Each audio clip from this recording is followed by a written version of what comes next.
Good morning, dear ladies and gentlemen. Today we will consider the pronunciation in German language. My name is Yuri Bessarab, and I would like to tell you, just to give you a little bit of information, that German is very soft. It's a very tender language, and to make it really tender, we need and soft and nice sounding.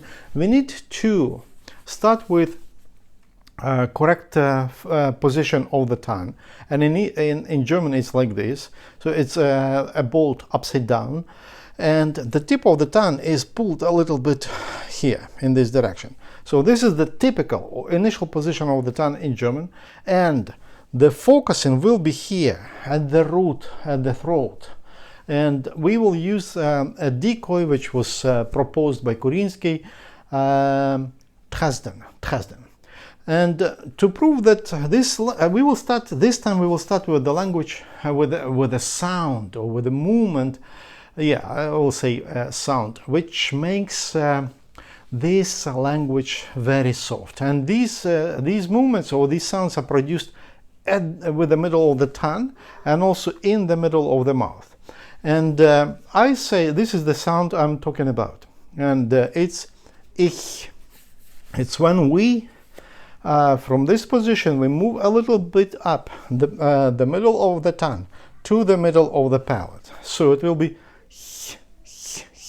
Some people in Germany pronounce it a little bit different with some kind of a sh effect, and I will invite my son Ilya, who has absolute pitch, and he pronounces that sound in that way. Ilya, komm hier bitte. Und sag mal ich. Ich. Oh. Ich. Noch einmal. Ich. Dankeschön, du kannst gehen. So you see that, and Kurinsky also said it. It's a little bit over here, because to make it sound from like like I do. And they say it with sort of like sh effect. It will be like ich. And this is how we say, in fact, I in German language. So at the same location, we have the sound y when we move also up a little bit the middle of the tongue, and we say y. It's the same place for both sounds, the same. And if we want to make it more like she, we move a little bit this place, which comes close to the palate, this place of the tongue. We move a little bit up here. You can hear both variants in German, in Germany. People use both types of pronunciation of this sound. Let's go to sounds which are produced with the help of lips. So the position of the tongue will be like this, as all the time, and we just, for P and B and M, we just put together our lips for P, and then we give air, but we'll let the lips open, and it will be P, P. If we add voice, then we will have B. And with M, we need to give air, and also voice, not only air, but also voice, not through the mouth, but through the nasal cavity. And we will have m. Good. F and V. These are, we produce them with the help of the bottom lip. It goes up to the teeth, to the upper teeth, touches, and then we give again. The position of the tongue is like this. We give air, it will be f, v. It's exactly like in English, f, v, or in Ukrainian, or in French. Next group of sounds, t, d. This is very interesting, because now in this, with these sounds, we have to open the mouth, not the mouth, but the tongue opens, and it goes up to this place, to to the alveolar here, and we will say, so it opens, it touches, then we give air, it will be t, d, and in fact we do it not exactly with the top top of the tongue, but a little bit on the top, but on the back. So it will be t, and we give a voice d, t, d. The same with n, but we touch and we give air and voice to the nasal cavity. So we'll have n, n, n, and come back. With L, the same story. The tongue opens, touches here, and then we give air, but air goes on the sides of the tongue, and we will have l, l, l. Next group of sounds, sz. They are produced with when we bring close our tongue to the upper teeth. So we'll have s, z, s, just without voice, just air goes and it makes this friction and or whistling sound. And then we have, when we add voice, it will be z, z, z. We don't touch, but bring the tongue close to the upper teeth. Also, it's very interesting, this sound R. In German, there are two ways to produce it. With the help of uvula here, it will be like in French. And we will say r, r, r, r, r. But also on the stage in theaters, and also some people still are using their r, which is produced with the tip of the tongue. It's trembling on the air. It will be like r, r, r, r, r. Older generation uses this type of r. So, but there are two ways. Two ways are possible, and two ways are correct. You will sound just more like a young person when you use this r, probably, like, or contemporary person, not necessarily young. Sh.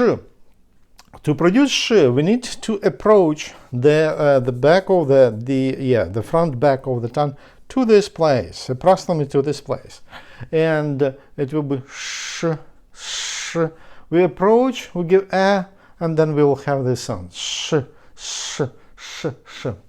Then we touch these. We consider these two sounds. Next one, with the back of the tongue.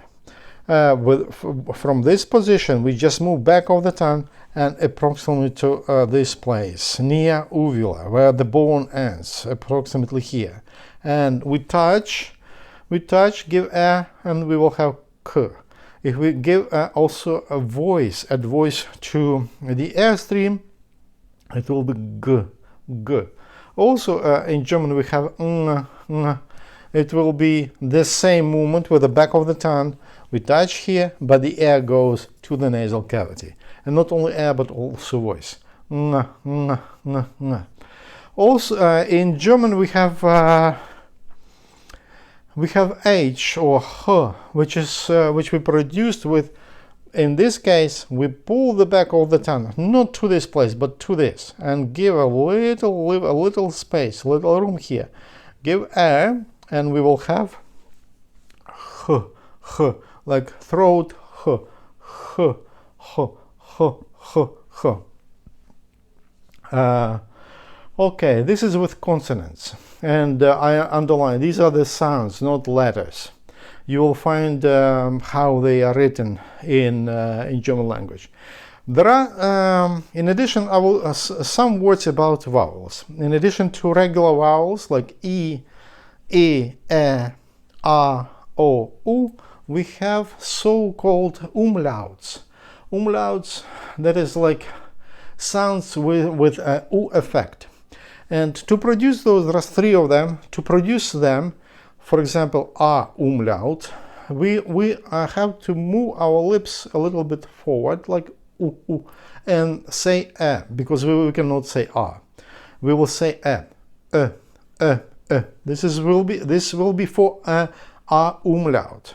Then for o umlaut, the same thing. We pull out a little bit our lips to make u, like u effect, and then we say o, and it will be For u umlaut, we do the same thing. We just say u, but with lips a little bit up front, forward front. It will be u, ü.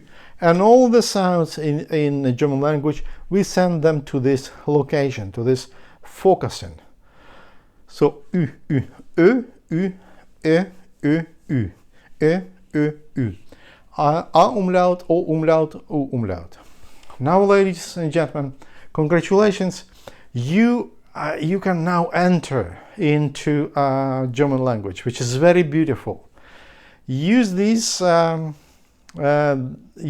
sounds just to exercise, analyze also them. Try to exercise as much as possible, especially on this beginning stage.